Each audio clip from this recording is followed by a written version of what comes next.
Hello, everyone. So today we're going to be talking about the case of Teekah Lewis, and this goes back all the way to 1999. So let's go ahead and get into this because I have actually, I would say, quite a bit of information on it, more than I do most cases. So I really am anxious to discuss this with you guys. All the links I use for research will be down below, and let's go ahead and get into this.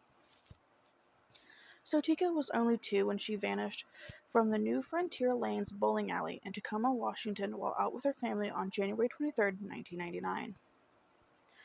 The month before her abduction, a 6-year-old boy was nearly taken from this same bowling alley, and a young boy was molested in the bathroom the December before.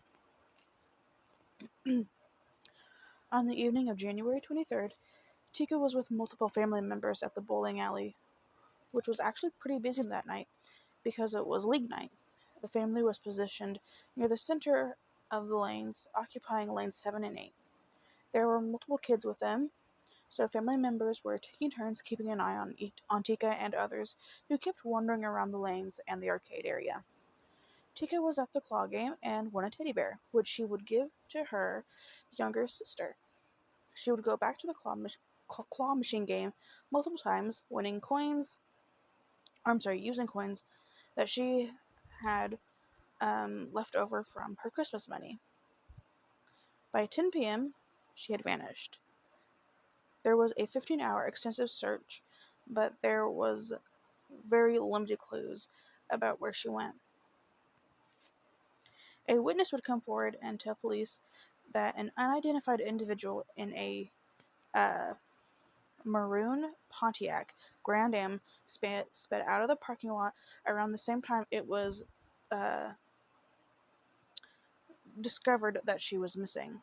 The car was described as a 4-door, late 1980, early 1990s model with dark tinted windows and a large spoiler. One witness recalled that a white man in his 30s with shoulder-length brown hair, facial pock marks, a mustache, and a large nose was following a child near the exit that night. So,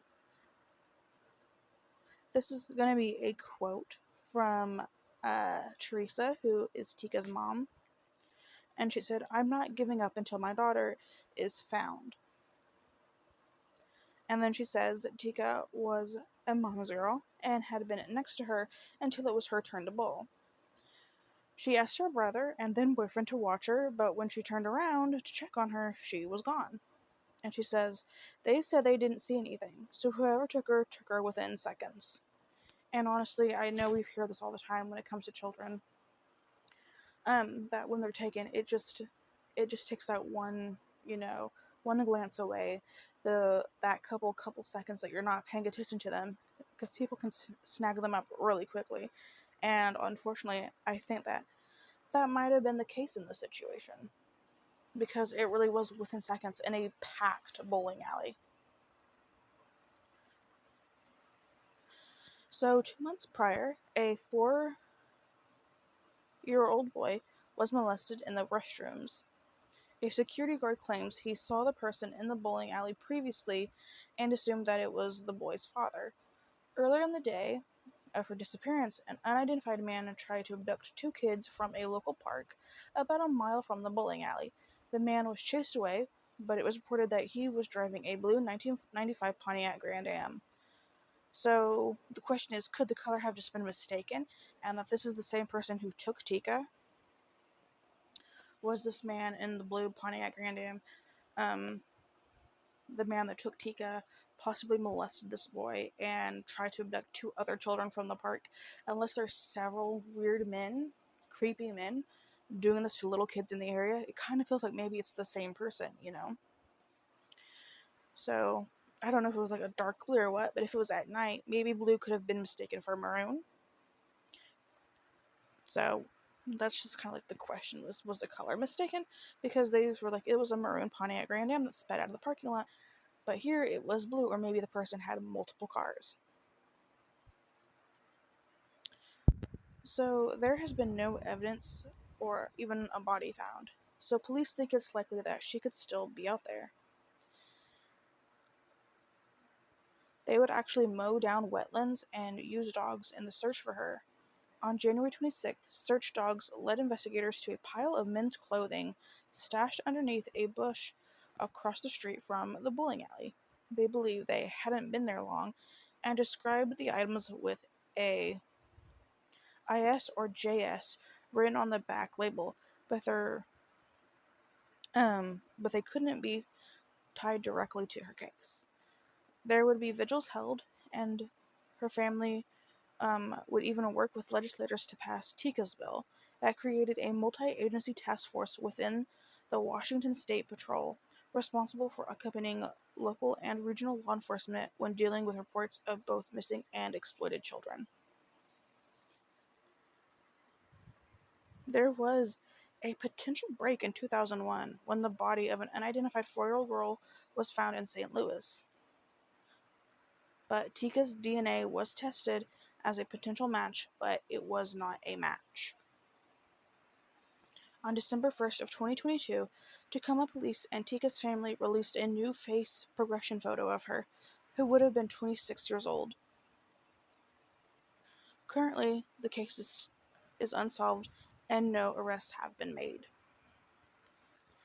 If you or anyone you know is familiar with this and maybe you were around in 1999 and maybe you know something, you can contact Crime Stoppers at 1-800-222-8477.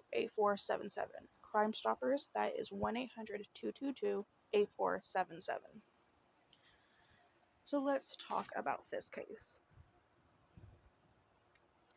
I definitely think that it's just a case of there's just so many people here. They're just trying to have a good night. Maybe you're comfortable in a way. You're kind of thinking, there's a lot of people here. Would anybody really attempt to take a child in such a busy place? When in reality, that could be the perfect place to do it.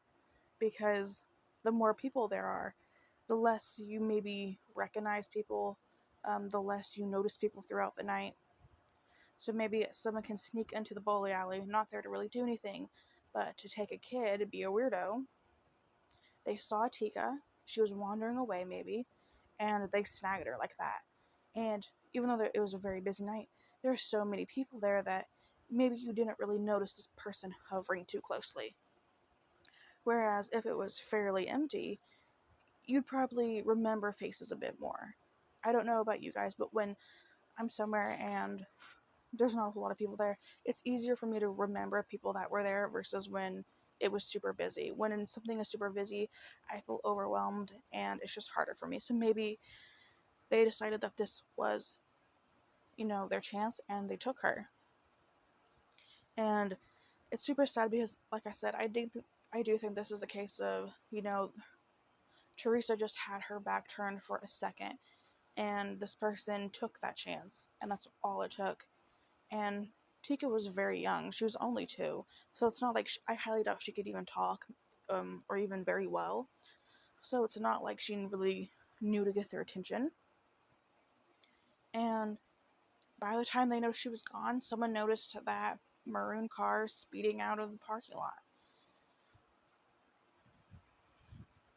I want to say, though, that it's very weird that a lot of weird stuff seems to be happening around this bowling alley. First, she was kidnapped. That poor little boy was molested in the bathroom. I don't know why, a parent wasn't with that child. If my child is that young, I am not sending them to the bathroom on their own. I will go with them. That is just heartbreaking. And then the kids at the park nearby. Like I said, I can't imagine this being several different people. I feel like this has to be the same man.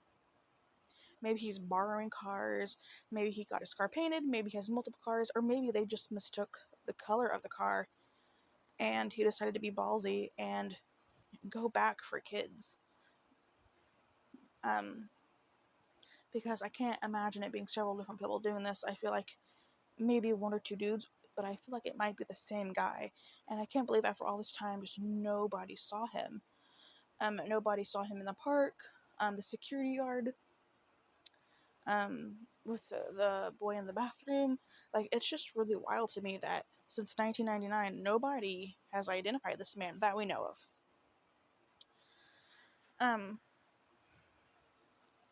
So my personal thoughts are that I think it was the same guy that's tried to do all this. I think he just wanted to keep trying to take children and hurt children. I think he saw a busy night as the good night to do it because maybe it would be harder, or it would be easier for him to disappear into a crowd versus an empty bowling alley. And I think maybe he got lucky with Teekah and he took her. And I think maybe it was just they got the color wrong, or he was speeding out so fast they didn't quite get the color, you know. But that is what I think. Also, the pile of clothes underneath that bush. Maybe, I don't know. I don't know why there would just be clothes underneath that bush. Like, why would you dispose of them under a bush? That's really weird, especially that close to the bowling alley. Unless it just wasn't related to that man at all. Maybe it was a homeless person's clothes. Who knows? So, I don't know what I would even think about the clothing thing. But that's kind of what I think. As for her being alive, I do think it could be a possibility because they haven't found, evidence that she's gone or a body or anything like that. So yeah, it's definitely possible that she's still out there. But part of me feels like if this man was trying to kidnap children and he molested that boy, I don't know if he'd be so keen on keeping them alive. I don't know. I don't think that it would be that wild to assume that he would be willing to take a child's life. If you're willing to hurt a child that way, who's to say you wouldn't go further, you know? So I kind of feel torn, like maybe something happened to her, or maybe she is still out there. But I really wish the family could get some answers. It's crazy to think that if she were still alive, she'd be the same age as me. And it's just so sad to think her family didn't get that time with her when she was so little. And who knows if she's still out there, what kind of horrific life she's had, you know? But what do you guys think happened to her? Do you think she could still be out there? Do you think, unfortunately, she's no longer with us? Do you think it was all the same man, a different man? Well, let me know your theories down below. Like I always say, please be kind though, because sometimes families watch these videos and I don't want them to be met with disrespect or any like gross comments. So please just be very respectful. But other than that, let me know your thoughts down below and I will see you guys in the next video. Bye guys.